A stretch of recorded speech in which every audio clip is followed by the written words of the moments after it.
The year is 2016.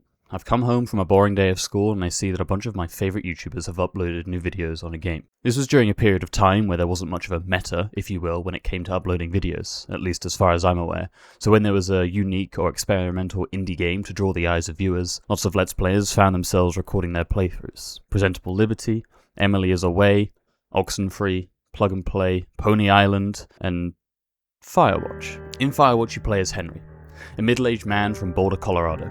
He meets his future wife, Julia, while out drinking with friends. We know the story of Firewatch.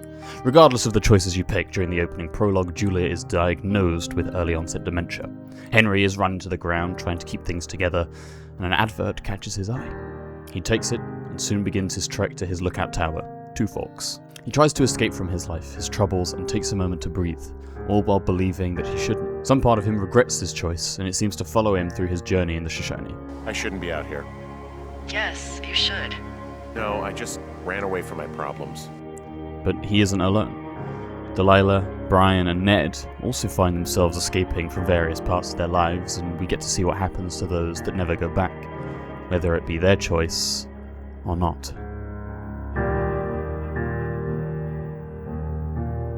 Delilah is careful about the stories she tells and what she lets on to Henry, mostly spilling information when she's drunk, or in the case of Javier, during a quiet day after Henry talks about how he ran from his problems. Look, so a couple of months before I took this job, I was with this guy, Javier. He's incredible, caring, sexy as hell. He was a driller down in Casper. Feeling comfortable enough to come clean, she talks of Javier, a long-term boyfriend of hers that she effectively abandoned during a tough time in his life after his brother died.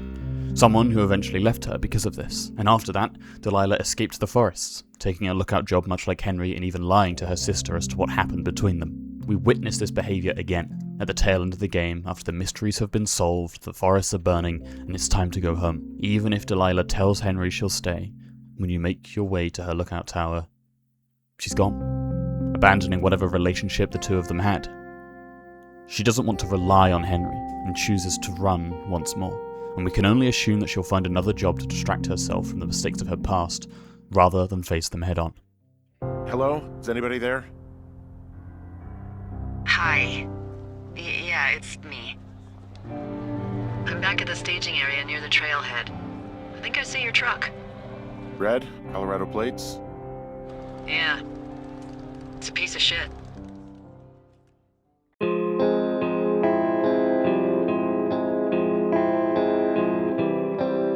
We never get to properly meet Brian, or even hear his voice.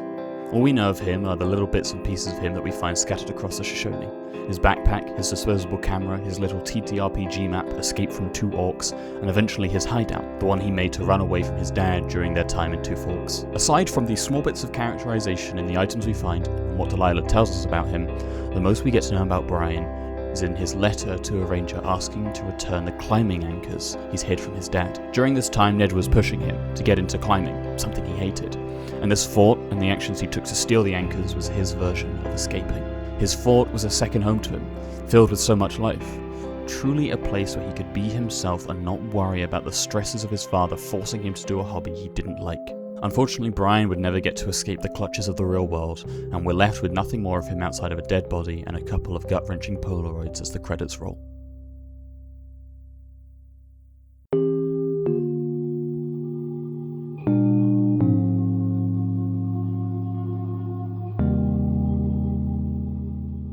Ned is the most obvious foil to Henry.